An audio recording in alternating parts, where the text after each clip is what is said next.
ഈശോ മിശിഹായ്ക്ക് സ്തുതിയായിരിക്കട്ടെ. പ്രിയ കൂട്ടുകാരെ, നമ്മളിന്ന് ദണ്ഡവിമോചനങ്ങളെക്കുറിച്ച് ഉള്ള പങ്കുവയ്ക്കൽ അഞ്ചാമത്തെ ഭാഗം. നമുക്ക് ഇന്നത്തെ പങ്കുവയ്ക്കൽ ഈശോയുടെ തിരുഹൃദയത്തിലേക്ക് കാഴ്ചവെക്കാൻ പരിശുദ്ധ അമ്മയുടെ വിമല ഹൃദയത്തിലെ സ്നേഹ നിജ്വാലയിലേക്ക് കാഴ്ച കൊടുക്കാം. പിതാവായ ദൈവത്തിന് നമ്മുടെയൊക്കെ പാപത്തിന് പരിഹാരമായിട്ട് പുത്രൻ തമ്പുരാന്റെ തിരുപീഡകൾ, തിരുസഹനം, തിരുരക്തം, തിരുശരീരം, തിരുഹൃദയം, തിരുമുഖം നമുക്ക് കാഴ്ചവെക്കാം. മാപ്പാക്കണേ, കരുണ കാണിക്കണമേ എന്ന് നമുക്ക് പ്രാർത്ഥിക്കാം. ആമേൻ. ഇന്ന് നമ്മൾ കേൾക്കാൻ പോകുന്നത് ദണ്ഡവിമോചന പ്രാർത്ഥനകൾ ഒന്നൊന്നായിട്ട് എൻ്റെ അറിവിൽ പല സ്ഥലത്തു നിന്ന് കിട്ടിയിട്ടുള്ള പ്രാർത്ഥനകളൊക്കെ ഇന്ന് മുതൽ പറഞ്ഞു തുടങ്ങുകയാണ്. നമുക്കറിയാം, ദണ്ഡവിമോചനത്തിന് പൂർണ്ണ ദണ്ഡവിമോചനത്തിന് നേടാനുള്ള വ്യവസ്ഥകൾ ഒരിക്കൽ കൂടെ പറയാം. ഒന്നാമത്തെ കാര്യം, ദണ്ഡവിമോചനം എനിക്ക് കിട്ടണം. ഈ ഒരു പ്രവൃത്തി ചെയ്താൽ ഒരു കടലാസ് കഷ്ണം എടുത്തു വെക്കുമ്പോൾ പറയാം, ഇതിൽ കൂടെ എനിക്ക് എന്തെങ്കിലും ദണ്ഡവിമോചനം ഉണ്ടെങ്കിൽ അതെനിക്ക് തരണം കേട്ടോ. അങ്ങനെ നമുക്ക് ഈ ദണ്ഡവിമോചനം വേണം എന്നുള്ള ആഗ്രഹം ഉണ്ടാകണം, ഉദ്ദേശം ഉണ്ടാവണം. രണ്ടാമത്തെ കാര്യം, കുംഭസാരം എന്ന കൂദാശ, നിർണയിക്കപ്പെട്ട ദണ്ഡവിമോചന പ്രവർത്തികൾ. ഇനി പ്രാർത്ഥന നടത്തുന്ന അതേ ദിവസം തന്നെ കുമ്പസാരിക്കാൻ സാധിച്ചില്ലെങ്കിൽ അതിന് മുന്നോ പിന്നോ 20 ദിവസത്തിനുള്ളിൽ ചെയ്താൽ മതി. അതാണ് രണ്ടാമത്തെ കാര്യം. മൂന്നാമത്തെ കാര്യം, വിശുദ്ധ കുർബാന സ്വീകരിക്കണം. അതും മുമ്പോ പിമ്പോ 20 ദിവസത്തിനുള്ളിൽ സ്വീകരിച്ചാൽ മതി. നിനക്ക് സ്വീകരിക്കാൻ പറ്റാത്ത സാഹചര്യമാണെങ്കിൽ കേട്ടോ. അല്ലാണ്ട് ഇപ്പോൾ ഒരു കല്യാണത്തിന് പോകണം, എനിക്ക് കുർബാന സ്വീകരിക്കാൻ പറ്റില്ല, അതൊന്നും അവിടെ വിലപ്പോവില്ല. ഈ രോഗാവസ്ഥയിൽ ഇപ്പം നമ്മുടെ പോലെ എൻ്റെ പോലെയൊക്കെ അതപ്പോൾ എന്നെക്കാളും മോശമായിട്ടും ആളുകൾ കുർബാന സ്വീകരിക്കാൻ കഴിയാത്ത ആളുകൾക്ക് അതിനൊക്കെയാണ് ഈ കണ്ടീഷൻ വയ്ക്കുന്നത്. അതല്ലാതെ 20 ദിവസത്തിൽ സ്വീകരിച്ചാൽ മതി എന്ന് പറഞ്ഞിട്ടുണ്ട്. അങ്ങനെയുള്ള മനോഭാവം അവിടെ നോക്കും. മാക്സിമം നമ്മളത് അതാത് ദിവസം ചെയ്യണം. അതുപോലെ പരിശുദ്ധ പിതാവിൻ്റെ നിയോഗാർത്ഥം പ്രാർത്ഥിക്കണം. അത് സ്വർഗസ്ഥനായ പിതാവിൻ നന്മ നിറഞ്ഞ തൃത്വസ്തുതി, അല്ലെങ്കിൽ സഭയുടെ ഔദ്യോഗികമായ ഏതെങ്കിലും പ്രാർത്ഥനകൾ അതായാലും മതി. ഇതും ആ ദിവസം തന്നെ ചെല്ലാൻ സാധിച്ചില്ലെങ്കിൽ ഇതൊക്കെ സഭ നമുക്ക് അനുവദിച്ച് തരുന്ന ഇളവുകളാണ്. 20 ദിവസത്തിനുള്ളിൽ ചെല്ലാൻ മതി. അഞ്ചാമത്തെ കാര്യമാണ് ശ്രദ്ധിക്കേണ്ടത്, മാരകപാപത്തെയും ലഘുപാപത്തെയും വെറുത്തുപേക്ഷിക്കണം. മാരകപാപം വേണമെങ്കിൽ നമ്മൾ ഉപേക്ഷിക്കുന്നുണ്ടാവും, പറ്റും. ലഘുപാപോ, എന്നെ കേൾക്കുന്ന ആരെങ്കിലും ലഘുപാപം ഉപേക്ഷിച്ച് ജീവിക്കുന്നവരുണ്ടോ? അപ്പോൾ പൂർണ്ണ ദണ്ഡവിമോചനത്തിൻ്റെ ഈ കണ്ടീഷൻ നമുക്ക് ഒരിക്കലും പൂർത്തീകരിക്കാൻ പറ്റിയിട്ടില്ല. അതുകൊണ്ട് നമുക്ക് പൂർണ്ണ ദണ്ഡവിമോചനം കിട്ടാൻ സാധ്യതയില്ല.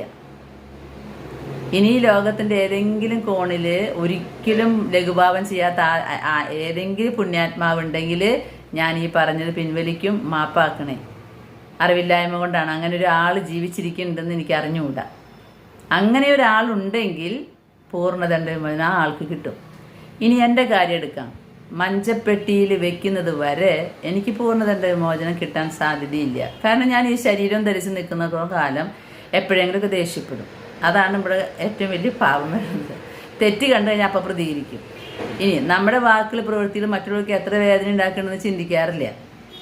അപ്പം അതുകൊണ്ട് എനിക്ക് എന്തായാലും പൂർണ്ണ ദണ്ഡവിമോചനം കിട്ടുമെന്ന് ഞാൻ വിശ്വസിക്കുന്നില്ല. ഞാൻ അതുകൊണ്ട് എല്ലാ പൂർണ്ണ ദണ്ഡവിമോചനത്തിൻ്റെ പ്രവൃത്തികളും ചെയ്യും. എന്നിട്ട് ഈശോയോട് പറയും, ഇതിന് എത്ര അളവ് ഞങ്ങൾക്ക് കിട്ടും, എത്ര അളവ് കിട്ടും ഞങ്ങൾക്ക്, അത് നീ എൻ്റെ അക്കൗണ്ടിലേക്ക് കയറ്റിയിടണേ. ഇത്രേ പറയുള്ളൂ ഞാൻ. ഇനി ആറാമത്തെ, നിർണയിക്കപ്പെട്ട പ്രവൃത്തികൾ ചെയ്യണം. അതായത് ആഴ്ചയിലൊരിക്കൽ കുമ്പസാരിക്കുക, എല്ലാ ദിവസവും വിശുദ്ധ കുർബാനയിൽ പങ്കുകൊണ്ട് കുർബാന സ്വീകരിക്കുക, എല്ലാ പാപത്തെയും വെറുത്തുപേക്ഷിക്കുകയും ചെയ്യുന്ന ഒരാളാണ് നമ്മളെങ്കിൽ നമുക്ക് എല്ലാ പൂർണ്ണ ദണ്ഡവിമോചനവും കിട്ടും, ഭാഗിക ദണ്ഡവിമോചനവും കിട്ടും. ഒന്ന് നോക്കി നോക്കിയാൽ ആഴ്ചയിലൊരിക്കൽ കുമ്പസാരിക്കാറുണ്ടോ നിങ്ങളങ്ങനെ? ഞാൻ കുമ്പസാരിക്കാറില്ല. എല്ലാ ദിവസവും വിശുദ്ധ കുർബാനയിൽ പങ്കുകൊണ്ട് വിശുദ്ധ കുർബാന സ്വീകരിക്കണം. എല്ലാ ദിവസവും അങ്ങനെ നമുക്ക് മുടക്കം കൂടാണ്ട് പങ്കെടുക്കാൻ പറ്റുന്നുണ്ട. ഇനി അഥവാ അങ്ങനെ പങ്കെടുത്താലും ഈശോ ആഗ്രഹിക്കുന്നത് പോലെ കുർബാന പങ്കുകൊള്ളാറുണ്ടോ? അത് നിങ്ങൾ തന്നെ ആലോചിച്ചാൽ മതി. അപ്പോൾ ഇതൊക്കെയാണ് കണ്ടീഷൻസ്. നമുക്ക് ഇനി പ്രാർത്ഥനകളിലേക്ക് കടക്കാം. ഞാൻ അറിഞ്ഞതും കേട്ടതുമായിട്ടുള്ള ദണ്ഡവിമോചന പ്രാർത്ഥനകൾ. ഇതിലേതിലെങ്കിലും പ്രാർത്ഥനയ്ക്ക് ദണ്ഡവിമോചനം ഇല്ലല്ലോ ചേച്ചി എന്ന് പറഞ്ഞാൽ നിങ്ങൾ എൻ്റെ വാട്സപ്പിൽ അയക്കണം. കാരണം എനിക്കത് അറിവില്ലാത്തത് കൊണ്ടാണ് ഞാൻ അത് പറഞ്ഞിട്ടുള്ളത്. പുസ്തകങ്ങളിൽ നിന്ന് കിട്ടുന്നതാണ്. പിന്നീട് അത് നീക്കം ചെയ്തിട്ടുണ്ടോ എന്നൊന്നും എനിക്കറിയില്ല. ഇനി അങ്ങോട്ട് ഞാൻ ഒരു ആധികാരിക പുസ്തകങ്ങളും വായിക്കുന്നില്ല എന്ന് തീരുമാനിച്ചിട്ടുണ്ട്. ഇനി വരുന്ന മാറ്റങ്ങളൊന്നും എനിക്ക് അറിയണ്ട, എനിക്ക് യാതൊന്നും ഇനി അറിയണ്ട. എനിക്ക് ഒറ്റ കാര്യം മാത്രമേ നേടിയെടുക്കാനുള്ളൂ, സ്നേഹം. എല്ലാവരെയും സ്നേഹിക്കണം. എന്നെ വഞ്ചിച്ചവരും എന്നെ ചതിച്ചവരും ഇപ്പം സ്നേഹിക്കുകയാണ് ഉള്ളിൽ. ആ ഒരു അവസ്ഥയിലേക്ക് എനിക്ക് എത്തിയാൽ മതി. ഇനിയുള്ള അധികം പഠനങ്ങളൊന്നും ഞാൻ നോക്കാൻ പോകുന്നില്ല. പുസ്തകങ്ങളും ഇപ്പം ഇരിക്കുന്ന പുസ്തകങ്ങൾ തന്നെ വായിച്ച് മരിക്കുന്നതിനേക്കാൾ മുൻപ് തീർക്കാൻ പറ്റുമോ എന്ന് എനിക്ക് അറിഞ്ഞുകൂടാ. അതുകൊണ്ട് ഞാൻ ഇനി പുതിയൊരു കാര്യങ്ങളൊന്നും നോക്കണില്ല. നിങ്ങൾ ഏതെങ്കിലും പുസ്തകം വായിച്ചിട്ട് നിങ്ങൾക്ക് ഇതുപോലെ വല്ല തെറ്റുകൾ കണ്ടുപിടിച്ചാൽ എന്നെ നിങ്ങൾ പേഴ്സണലായിട്ടുള്ള വാട്സപ്പിൽ സന്ദേശം ഇട്ടാൽ മതി, മെസ്സേജ് ഇട്ടാൽ. അപ്പം അതെനിക്കറിയാം. പുസ്തകം വായിക്കാനുള്ള സമയം ഇനി ഇല്ല എന്ന് എനിക്ക് തോന്നണം എൻ്റെ ജീവിതത്തിൽ. അതുകൊണ്ട് ഞാൻ ഈ കിട്ടിയ കാര്യങ്ങളിൽ 1 കൊരിന്ത്യസ് 13 സ്നേഹമാണ് സർവോത്കൃഷ്ടം. ഈ കാറ്റഗിസം ഓഫ് കാത്തലിക് ചർച്ചിന്റെ 10:70 പറഞ്ഞല്ലോ, ജീവിതത്തിന്റെ സായാഹ്നത്തില് സ്നേഹത്തിന്റെ അടിസ്ഥാനത്തിലാണ് നീ വിധിക്കപ്പെടുക. ഇത് രണ്ടെന്റെ തലയിൽ ഇങ്ങനെ എടുക്കണ്. വിശുദ്ധി എന്ന് പറഞ്ഞ സ്നേഹമാണ്. എല്ലാവരും സ്നേഹിക്കാൻ പറ്റി കഴിഞ്ഞാൽ വിശുദ്ധിയായി. വെറുപ്പ്, വൈരാഗ്യം, വിദ്വേഷം, കോപം, നീരസം ഒന്നുമില്ലല്ലോ. അപ്പൊ ഞാൻ അതിനു വേണ്ടിയാണ് എന്നെ ട്രൈ ചെയ്തത്. അതിൻ്റെ ഉള്ളിൽ കുറച്ച് അറിവുകളൊക്കെ കിട്ടിയപ്പോൾ നിങ്ങളോട് പങ്കുവെക്കുന്നേ ഉള്ളൂ. ഒന്നാമത്തെ പ്രാർത്ഥന. ഇനി നിങ്ങൾ നമ്പർ ഇട്ടാൽ മതി. ഞാൻ പറയുന്ന പ്രാർത്ഥനകൾ നമ്പർ ഞാൻ പറയില്ല, അതൊക്കെ ചിലപ്പോൾ തെറ്റിപ്പോകും. ആദ്യത്തെ പ്രാർത്ഥന ഒരു ദണ്ഡവിമോചനം, ഭാഗിക ദണ്ഡവിമോചനം കിട്ടുന്ന ഒരു പ്രാർത്ഥനയാണ് ഞാൻ പറയാൻ പോകുന്നത്. ഓ കർത്താവേ ഞങ്ങൾ യാചിക്കുന്നു എന്നാണ് അതിൻ്റെ തുടക്കം. അപ്പോൾ ഞാൻ പ്രാർത്ഥന വായിക്കാൻ പോവാണ്. ഓ കർത്താവേ ഞങ്ങൾ യാചിക്കുന്നു, ഞങ്ങളുടെ പ്രവൃത്തികളെ അങ്ങയുടെ പരിശുദ്ധമായ പ്രേരണകളാൽ നയിക്കണമേ. അങ്ങേ ദയയുള്ള സഹായത്താൽ അവ നിറവേറ്റി ഞങ്ങളുടെ പ്രാർത്ഥനകളും പ്രയത്നങ്ങളും അങ്ങയോടുകൂടെ ആരംഭിച്ച് അങ്ങയിലൂടെ സന്തോഷകരമായി അവസാനിപ്പിക്കുവാൻ ഇടയാകട്ടെ. ആമേൻ. ഇതാണ് ഈ പ്രാർത്ഥനയ്ക്ക് ഭാഗിക ദണ്ഡവിമോചനമുണ്ട്. അപ്പോൾ ഈ പ്രാർത്ഥന ചൊല്ലുമ്പോൾ എങ്ങനെയൊക്കെ ചൊല്ലണം? ഈ പ്രാർത്ഥനയിലൂടെ ദണ്ഡവിമോചനം പറഞ്ഞിട്ടുള്ള ദണ്ഡവിമോചനം എനിക്ക് കിട്ടണേ. കുമ്പസാരിച്ച് കുർബാന സ്വീകരിച്ച് വിശുദ്ധമാണോ എൻ്റെ ഹൃദയം? മാർപ്പാപ്പയുടെ നിയോഗത്തിനായിട്ട് പ്രാർത്ഥന ചൊല്ലിയോ? മാരക പാപവും ലഘുപാപവും വെറുത്തുപേക്ഷിക്കുന്നുണ്ടോ? ഈ കണ്ടീഷൻസൊക്കെ നോക്കിയിട്ട് കർത്താവേ ഈ പ്രാർത്ഥന ചൊല്ല, ഭാഗിക ദണ്ഡവിമോചനം കിട്ടും. അങ്ങനെ വരുമ്പോൾ വേറൊരു സംശയങ്ങളിപ്പോൾ കുറേയാണ് വന്നുകൊണ്ടിരിക്കുന്നത്. പൂർണ്ണ ദണ്ഡവിമോചനം എന്ന് പറഞ്ഞ് ഒരു പ്രാർത്ഥന ഉണ്ടെന്നേക്ക് ചേച്ചിയെ, ആ പ്രാർത്ഥന ചൊല്ലിക്കഴിഞ്ഞാൽ നമുക്ക് നരകത്തിൽ പോകണ്ടേ? അങ്ങനെ വിചാരിക്കണ്ട കേട്ടോ. എളുപ്പത്തിൽ പോകാൻ പറ്റില്ല നരകത്തിൽ പോകാണ്ട് സ്വർഗത്തിൽ. നമ്മൾ ചെയ്ത ഒരു പാപത്തിൻ്റെ ശിക്ഷയിൽ നിന്നുള്ള വിടുതലാണ് ഈ പറയണേ. അത് വ്യക്തമായിട്ട് നിങ്ങൾ മനസ്സിലാക്കിയോളൂ. അതല്ലാതെ കുറേ മാരകപാപവും ലഘുപാപം ഒക്കെ ചെയ്ത് കുടുംബങ്ങൾ തകർത്തിട്ടുണ്ട്, അപവാദം പറഞ്ഞ് വരുത്തിയിട്ടുണ്ട്, ചതിച്ചിട്ടുണ്ട്, വഞ്ചിച്ചിട്ടുണ്ട്, ഒക്കെ ചെയ്തിട്ടുണ്ട്. അങ്ങനെ ഇരിക്കുമ്പോഴാണ് ഇതാ ഒരു പൂർണ്ണ ദണ്ഡവിമോചനം. അപ്പോൾ ആ പൂർണ്ണ ദണ്ഡവിമോചനത്തിൻ്റെ കണ്ടീഷൻസ് പൂർത്തിയാക്കി ഇനിയിപ്പോൾ ഞാൻ സ്വർഗത്തിൽ പോവില്ല. നമ്മൾ ചെയ്ത ഒരു പാപത്തിൻ്റെ ദണ്ഡവിമോചനമാണ് ഈ പറയണത്. ഓരോ പാപത്തിനും ശിക്ഷയുണ്ട് എന്നുള്ളത് ഓർക്കുക. അപ്പം നമ്മൾ ഒരു ഭാഗിക ദണ്ഡവിമോചനം പ്രാപിക്കുമ്പോൾ നമ്മുടെ ഏതോ ഒരു പാപത്തിന് നിശ്ചയിച്ചിട്ടുള്ള ദണ്ഡനം അതിൽ നിന്നുള്ള ഭാഗികമായി വിടുതലാണ് കിട്ടിയിരിക്കുന്നത്. അതെത്രയാണെന്ന് നിനക്കറിയില്ല. ആ പാപത്തിൻ്റെ പരിഹാരം പൂർണ്ണമായിട്ട് നമ്മൾ പല ദണ്ഡവിമോചനങ്ങൾ നേടിയെടുത്ത് ശരിയാകുമ്പോൾ അത് ഡിലേറ്റ് ചെയ്ത് കളഞ്ഞു. അടുത്ത പാപം. അങ്ങനെ ഓരോ പാപത്തിൻ്റെ ദണ്ഡവിമോചനങ്ങളാണ്. നമ്മൾ ഇത്ര ഓർത്താൽ മതി. ഞാൻ ഈ പാപം ചെയ്തപ്പോൾ ഉണ്ടായിട്ടുള്ള വിഷമങ്ങൾ അത് തീർക്കണം. അടുത്ത പാപം ചെയ്തതിൻ്റെ ദണ്ഡവിമോചനം. ഞാൻ ഒരാളെ ചതിച്ചപ്പോൾ ആ വീടിനുണ്ടായ തകർച്ച, അവരുടെ ഭൂമി അതുകൊണ്ട് വിറ്റുപോയി, അവരുടെ മാനസിക പിരിമുറുക്കം, ഓർ വലിയ സഹനം, പരിഹാരം. അപ്പം നമ്മൾ എത്ര അതിന് പരിഹാരം ചെയ്യണം എന്നുള്ളത് തമ്പുരാൻ കൽപ്പിക്കും. ഞാനൊരു പെൺകുട്ടീനെ ബലാത്സംഗം ചെയ്തു. അത് ചെയ്തു. എൻ്റെ പെട്ടെന്നുള്ളൊരു ഇതുകൊണ്ട് ഞാനത് ചെയ്തു പോയി. ഞാൻ മാപ്പാക്കണേ, എനിക്ക് ഭയങ്കര പശ്ചാത്താപമായി, ചെയ്യേണ്ടിയിരുന്നില്ല, അങ്ങനെ തോന്നി. കുമ്പസാരക്കൂടിൽ ഏറ്റു പറഞ്ഞു, ശരി നിനക്ക് ഇറ്റേണൽ പണിഷ്മെന്റിന് രക്ഷപ്പെട്ടു. ഈ ബലാത്സംഗത്തിന് ശേഷം ആ കുട്ടിക്കുണ്ടായ അവസ്ഥ എന്താണെന്ന് നീ അന്വേഷിച്ചറിയണം. എന്താണ് ആ സഹോദരിക്ക് ഉണ്ടായിട്ടുള്ള കാര്യങ്ങൾ, എങ്ങനെയൊക്കെ തകർന്നു പോയി ജീവിതം. ഇനി ചിലപ്പോൾ അവരെല്ലാവരും കൂടി കൂട്ടാത്മഹത്യ ചെയ്തിട്ടുണ്ടാവും. അപ്പോൾ നീ എത്ര നാൾ കിടക്കേണ്ട വരും എന്നുള്ളത് തമ്പുരാൻ കർത്താവിനെ അറിയുള്ളൂ. പക്ഷെ നരകത്തിൽ പോവില്ല, അനുദപിച്ചല്ലോ. ഇതാണ് അവസ്ഥ. ഞാൻ ഇടയ്ക്കിടയ്ക്ക് എടുത്തു പറയുന്നത് നിങ്ങൾക്ക് മനസ്സിലായിക്കോട്ടെ എന്ന് വിചാരിച്ചിട്ടാണ്. അപ്പോൾ ആദ്യത്തെ പ്രാർത്ഥന കഴിഞ്ഞു. രണ്ടാമത്തെ പ്രാർത്ഥനകൾ. നിയമപ്രകാരമുള്ള ഫോർമുലയിൽ ദൈവീക പുണ്യങ്ങളായ വിശ്വാസം, പ്രത്യാശ, ഉപവി എന്നിവയുടെ പ്രകരണങ്ങൾ. വിശ്വാസ പ്രകരണം, പ്രത്യാശയുടെ പ്രകരണം, ഉപവി പ്രകരണം, മനസ്താപ പ്രകരണം, ഇതൊക്കെ ഭക്തിയോടെ ചെല്ലുന്നവർക്ക് ഭാഗിക ദണ്ഡ വിമോചനം അനുവദിച്ചിട്ടുണ്ട്. ഓരോ പ്രകരണങ്ങളും ദണ്ഡവിമോചന പ്രാർത്ഥനകളാണ്. മനസ്സിലായോ? അത് നിങ്ങൾ എഴുതി വെച്ചോ. ഓരോ വിശ്വാസം, പ്രത്യാശ, ശരണം നോക്കാം. വിശ്വാസ പ്രകരണം ഭാഗിക ദണ്ഡവിമോചനമുള്ളതാട്ട. നമ്പർ നിങ്ങൾ ഇട്ടാൽ മതി. വിശ്വാസ പ്രകരണം. എൻ്റെ ദൈവമേ, കത്തോലിക്കാ സഭ വിശ്വസിക്കുകയും പഠിപ്പിക്കുകയും ചെയ്യുന്ന സത്യങ്ങളെല്ലാം ഞാൻ ദൃഢമായി വിശ്വസിക്കുന്നു. എന്തെന്നാൽ വഞ്ചിക്കുവാനും വഞ്ചിക്കപ്പെടുവാനും കഴിയാത്തവനായ അങ്ങ് തന്നെയാണ് അവ വെളിപ്പെടുത്തിയിരിക്കുന്നത്. ഇതാണ് വിശ്വാസ പ്രകരണം.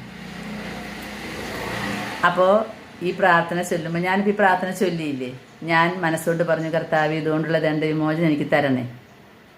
അങ്ങനെ പറയുമ്പോൾ ഈ ദണ്ഡവിമോചനം കിട്ടാൻ ടേംസ് ആൻഡ് കണ്ടീഷൻസ് ഞാൻ പൂർത്തിയാക്കിയിട്ടുണ്ടോ? ദണ്ഡവിമോചനം കിട്ടണം എന്നുള്ള ആവശ്യം വേണം, അത് പറയണം, എന്നാലേ ദണ്ഡവിമോചനം കിട്ടുള്ളൂ. ഇതിങ്ങനെ ചെല്ലി ഇങ്ങോട്ട് ഏറ്റു പോകുന്നത് കഴിഞ്ഞാൽ ദണ്ഡവിമോചനം നമുക്ക് ആവശ്യമില്ലേ, നമ്മൾ പറഞ്ഞിട്ടില്ലേ? അപ്പോൾ ദണ്ഡവിമോചനം ചൊല്ലണം, ദണ്ഡവിമോചനം വേണം, ഈ കണ്ടീഷൻസ് ഒക്കെ പൂർത്തീകരിക്കണം. ഇനി അടുത്ത പ്രാർത്ഥന ശരണപ്രകരണം. എൻ്റെ ദൈവമേ, അങ്ങ് സർവശക്തനും അനന്തദയാലുവും വാഗ്ദാനങ്ങളിൽ വിശ്വസ്തനുമാണ്. ആകയാൽ ഞങ്ങളുടെ കർത്താവും രക്ഷകനുമായ ഈശോ മിശിഹായുടെ യോഗ്യതകളാൽ പാപമോചനവും അങ്ങയുടെ പ്രസാദപര സഹായവും നിത്യജീവിതവും എനിക്ക് ലഭിക്കുമെന്ന് ഞാൻ പ്രത്യാശിക്കുന്നു. ഇതാണ് ശരണപ്രകരണം. ദണ്ഡവിമോചനമുണ്ട്, ഭാഗിക ദണ്ഡവിമോചനമുണ്ട്. കണ്ടീഷൻസ് പൂർത്തിയാക്കിയിട്ടുണ്ടോ? ഭാഗിക ദണ്ഡവിമോചനം വേണം എന്ന് നീ പറഞ്ഞോ? ഇതെല്ലാത്തിനും ഞാൻ പറയില്ല കേട്ടോ. അടുത്തത് സ്നേഹപ്രകരണം. എൻ്റെ ദൈവമേ, അങ്ങ് അനന്ത നന്മ സ്വരൂപനും പരമസ്നേഹയോഗ്യനുമാണ്. ആകയാൽ പൂർണ്ണ ഹൃദയത്തോടെ എല്ലാറ്റിനും ഉപരിയായി അങ്ങയെ ഞാൻ സ്നേഹിക്കുന്നു. അങ്ങയോടുള്ള സ്നേഹത്തെക്കുറിച്ച് മറ്റുള്ളവരെയും എന്നെപ്പോലെ ഞാൻ സ്നേഹിക്കുന്നു. എന്നെ ഉപദ്രവിച്ചിട്ടുള്ള എല്ലാവരോടും ഞാൻ ക്ഷമിക്കുന്നു. ഞാൻ ഉപദ്രവിച്ചിട്ടുള്ള എല്ലാവരോടും മാപ്പ് ചോദിക്കുകയും ചെയ്യുന്നു. ഇതാണ് സ്നേഹത്തിൻ്റെ പ്രകരണം. ഭാഗിക ദണ്ഡവിമോചനമുണ്ട്. പക്ഷെ ഇതിൽ പറഞ്ഞ കാര്യങ്ങൾ വല്ലവരും ചെയ്യുന്നുണ്ടാ? അങ്ങയോടുള്ള സ്നേഹത്തെക്കുറിച്ച് മറ്റുള്ളവരെയും എന്നെപ്പോലെ ഞാൻ സ്നേഹിക്കുന്നു എന്ന്. മറ്റുള്ളവരെ നമ്മളെപ്പോലെ നമ്മൾ സ്നേഹിക്കുന്നുണ്ടോ? മറ്റുള്ളവര് നമ്മളെപ്പോലെ സ്നേഹിക്കുന്നുണ്ടെങ്കിൽ നമുക്ക് ചെയ്യുന്ന കാര്യങ്ങൾ അവർക്ക് നമ്മൾ ചെയ്യും ഇല്ലേ? നമ്മൾ ചെയ്യുമോ? നിനക്ക് 5000 രൂപയുടെ ഒരു കസവ് സാരി എടുക്കുന്നുണ്ട്, നീ വേറൊരാളെയും നിന്നെപ്പോലെ സ്നേഹിക്കുന്നുണ്ടെന്ന് വിചാരിച്ചിട്ട് നീ 5000 രൂപയുടെ സാരി തന്നെ എടുത്ത് കൊടുക്കാറുണ്ടോ? നിന്റെ പണിക്കാരിയൊക്കെ നീ സ്വന്തം പോലെ സ്നേഹിക്കണമെന്ന് പറയും. അപ്പൊ നീ എടുക്കുന്ന പോലത്തെ തന്നെ സാരികൾ എടുത്തു കൊടുക്കാറുണ്ടോ? നീ കഴിക്കുന്ന ഭക്ഷണം നീ കൊടുക്കാറുണ്ടോ? ഇനി പോട്ടെ, നീ യാത്ര പോകാറുണ്ട്, നിന്റെ വേലക്കാരനെ നീ കൊണ്ടുപോകാറുണ്ടോ? സ്നേഹിക്കണ്ടേ? നിന്നെ പോലെ തന്നെ ചെയ്യാറുണ്ടോ? നമ്മൾ ചിന്തിച്ചാൽ മതി. ഇനി അടുത്തത് മനസ്താപ പ്രകരണം. അതിന് ഭാഗിക ദണ്ഡവിമോചനമുണ്ട്. മനസ്താപ പ്രകരണം ഞാൻ ചൊല്ലിത്തരണ്ടല്ലോ, അത് നമുക്ക് എല്ലാവർക്കും ക്രിസ്ത്യാനികൾക്ക് അറിയാവുന്നതല്ലേ. എൻ്റെ ദൈവമേ, ഏറ്റവും നല്ലവരും എല്ലാറ്റിലുപരിയായി സ്നേഹിക്കപ്പെടുവാൻ, അതന്നെ മനസ്താപ പ്രകരണം. അടുത്തത് ദിവ്യകാരുണ്യ ആരാധന നടത്തുക. ദിവ്യകാരുണ്യ ആരാധന നടത്തുന്നത് ഭാഗിക ദണ്ഡവിമോചനമുണ്ട്, പൂർണ്ണ ദണ്ഡവിമോചനമുണ്ട്. അതായത് പരിശുദ്ധ കുർബാനയെ ആരാധിക്കാനായിട്ട് അതിൻ്റെ അടുത്ത് പോകുന്ന വിശ്വാസികൾക്ക് ഭാഗികമായ ദണ്ഡവിമോചനമുണ്ട്. പരിശുദ്ധ കുർബാന, പരിശുദ്ധ ദിവ്യകാരുണ്യം എഴുന്നള്ളിച്ച് വെച്ചിട്ടുള്ള സ്ഥലത്തേക്ക് പോകുന്നവർക്ക്, അതിൻ്റെ അടുത്തെത്തി, ആരാധിച്ചിട്ടില്ല, അതിൻ്റെ അടുത്തെത്തിയപ്പോഴേക്കും ഭാഗിക ദണ്ഡവിമോചനമുണ്ട്. വിസിറ്റിംഗ്, സന്ദർശനത്തിന് 1/2 മണിക്കൂറിലധികം ആ സന്ദർശനം നീണ്ടു നിന്നാൽ പൂർണ്ണ ദണ്ഡവിമോചനമുണ്ട്. മനസ്സിലായോ? അപ്പൊ പൂർണ്ണ ദണ്ഡവിമോചനം കിട്ടാൻ നീ അവിടെ ഇവിടെ ഒന്നും ഓടി നടക്കണ്ട. നമ്മുടെ പാപത്തിന്റെ പരിഹാരമായിട്ട് ദണ്ഡവിമോചനം നേടിയെടുക്കാൻ ദിവ്യകാരുണ്യ ആരാധനയിൽ പോയിരുന്നാൽ മതി. നമ്മൾ പിന്നെ അവിടെ ഇവിടെ എന്തിനാ ഓടി നടക്കണേ? നമുക്ക് ബോധ്യങ്ങൾ കിട്ടണം. ഇപ്പോൾ ഇങ്ങനെ ഒരു പങ്കുവെക്കൽ കേൾക്കുമ്പോഴല്ലേ ഇങ്ങനെ ഒരു ദണ്ഡവിമോചനം ഉണ്ടെന്ന് അറിയണുള്ളൂ. അല്ലെങ്കിൽ ആരാധനയിൽ പോവും, ദണ്ഡവിമോചനം വേണമെന്ന് പറയാറില്ല. അപ്പോൾ ദണ്ഡവിമോചനം കിട്ടണമെങ്കിൽ അതിൻ്റെ കണ്ടീഷൻസിൽ ഒന്നാമത്തെ കണ്ടീഷനാണ് ദണ്ഡവിമോചനം വേണം കേട്ടോ കർത്താവേ എന്ന് പറയല്. അപ്പോൾ അത് കിട്ടണമെങ്കിൽ ഇങ്ങനെ കുറേ സ്ഥലങ്ങളിലേക്ക് ഓടി നടക്കേണ്ടി വരും. അപ്പോൾ ഓർത്തിരിക്കാം, നമ്മൾ വെറുതെ ദിവ്യകാരുണ്യത്തിനെ സമീപിച്ചാൽ നമുക്ക് ഭാഗിക ദണ്ഡവിമോചനം ഉണ്ട്. അരമണിക്കൂർ സമയം ദിവ്യകാരുണ്യത്തിൻ്റെ മുമ്പിലിരുന്നാൽ പൂർണ്ണ ദണ്ഡവിമോചനം ഉണ്ട്.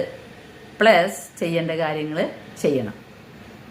അടുത്ത പ്രാർത്ഥന കർത്താവിൻ്റെ മാലാഖ. പെസഹ കാലത്ത് ഒഴിച്ചുള്ള ദിവസങ്ങളിൽ കർത്താവിൻ്റെ മാലാഖയെ നമ്മൾ ചെല്ലാം. പെസഹ കാലത്ത് നമ്മൾ സ്വർലോകരാജ്ഞി ആനന്ദിച്ചാലും ഹാലേലുയ എന്നുള്ള പ്രാർത്ഥനയുണ്ട്. ആ പ്രാർത്ഥന ചൊല്ലുക. അപ്പോൾ ഭാഗിക ദണ്ഡവിമോചനം ഉണ്ട്. ഇത് എല്ലാ ദിവസവും പ്രഭാതത്തിലും മധ്യാഹ്നത്തിലും സായാഹ്നത്തിലും ചൊല്ലി പ്രാർത്ഥിച്ച അത്രയും ദണ്ഡവിമോചനം കിട്ടും. മനസ്സിലായി? അടുത്തത് ഞാൻ പറഞ്ഞു, നമ്മൾ കർത്താവിൻ്റെ മാലാഖ, അത് നമ്മളോട് പറഞ്ഞു തരേണ്ട ആവശ്യമില്ലല്ലോ. കർത്താവിൻ്റെ മാലാഖ അത് വായിച്ചു കഴിഞ്ഞാൽ ഞാൻ തളർന്നു പോകും.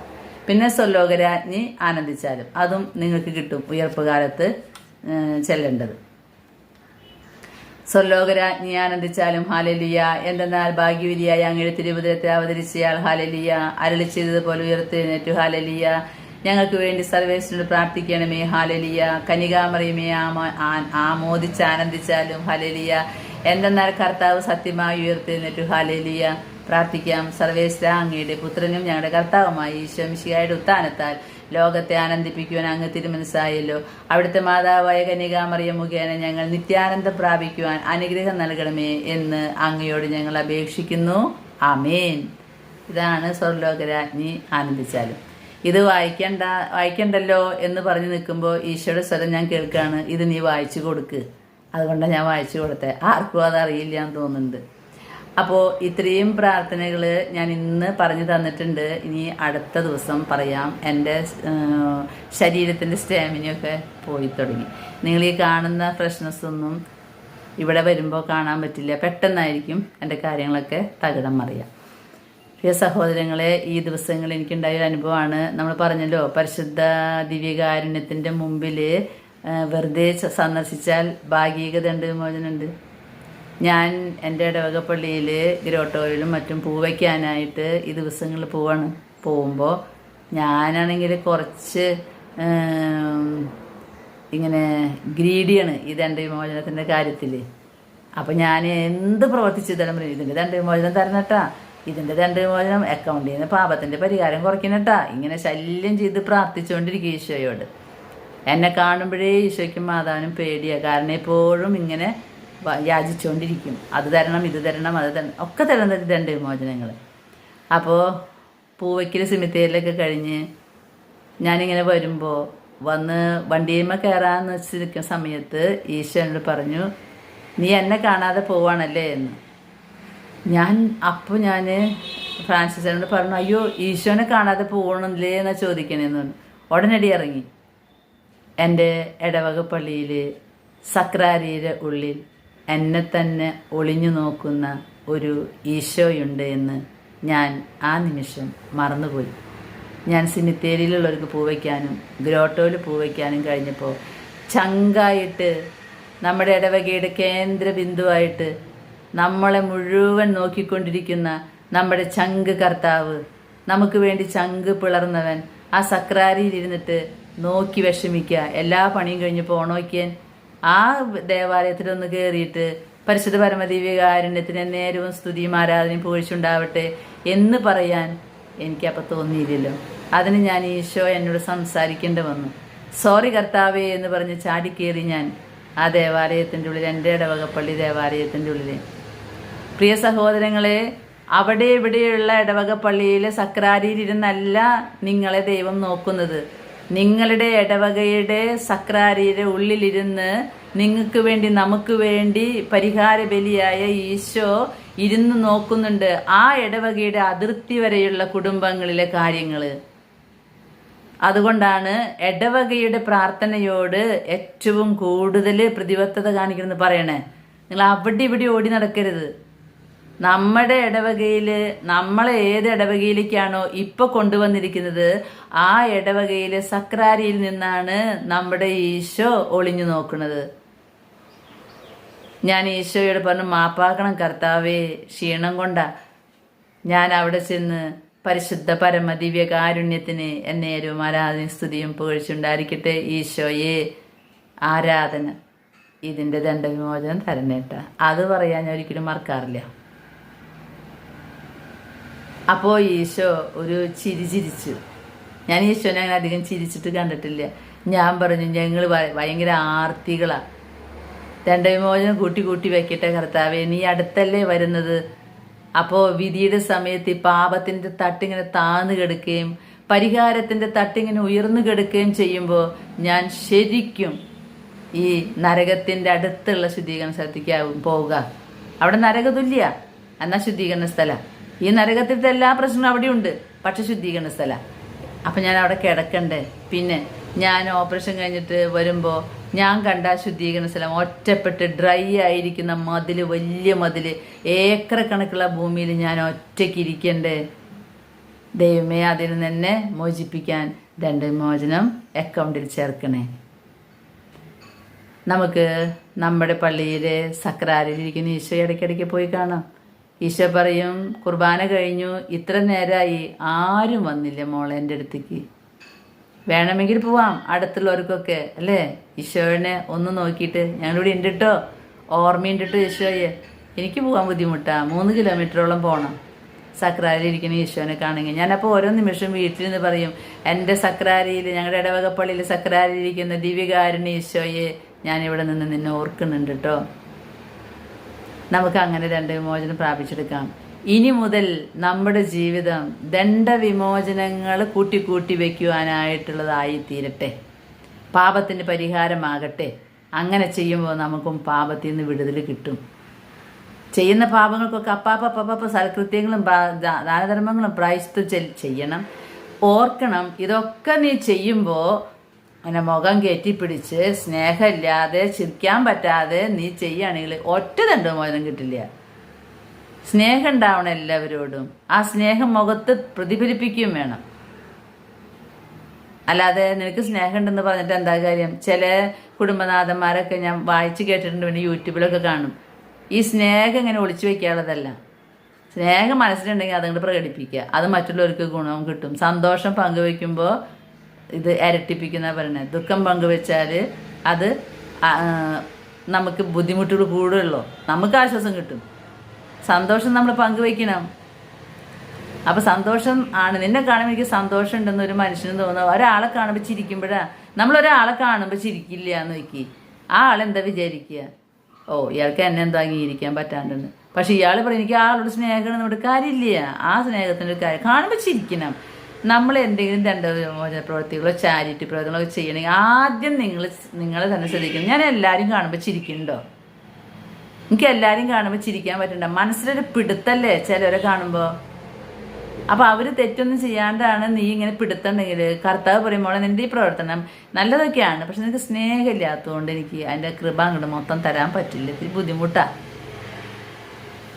നമുക്ക് ഈ നോമ്പ് കാലത്തിൽ നമ്മളെ തന്നെ ഒന്ന് പരിശോധിച്ച് നോക്കാം.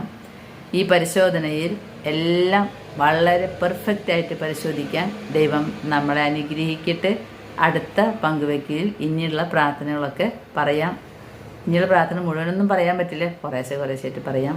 നമുക്ക് പരസ്പരം പ്രാർത്ഥിക്കാം. ദൈവം നമ്മെ അനുഗ്രഹിക്കട്ടെ. ആമേൻ.